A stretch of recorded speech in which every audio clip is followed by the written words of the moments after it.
क्या आप जानते हैं अशद उद्दीन ओवैसी हमारे लिए क्यों जरूरी है? अशद उद्दीन ओवैसी के बारे में अमेजिंग बातें जिन्हें देखने के बाद आपको भी मालूम हो जाएगा कि अशद उद्दीन ओवैसी साहब हमारे लिए इतना अहम क्यों है। तो बने रहे वीडियो के लास्ट तक। नंबर 1, ओवैसी साहब अगर पार्लियामेंट में न होते तो हमें पता भी नहीं चलता कि एनआरसी सीए और एनपीआर बिल भारत के मुसलमानों के लिए इतना खतरनाक है, और हम सड़कों पर भी नहीं उतरते क्योंकि नाम निहाद सेक्युलर दल और उसके नेतागण खामोशी से इस बिल को पास होने दे देता।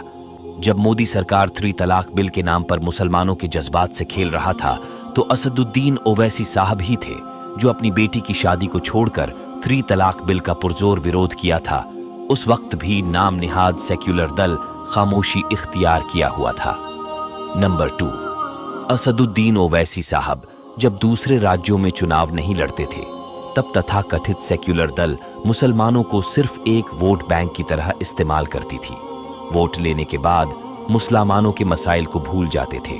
जब से ओवैसी साहब दूसरे राज्यों में चुनाव लड़ने लगे तब नाम निहाद सेक्युलर दलों को मुसलमानों से हमदर्दी होने लगी।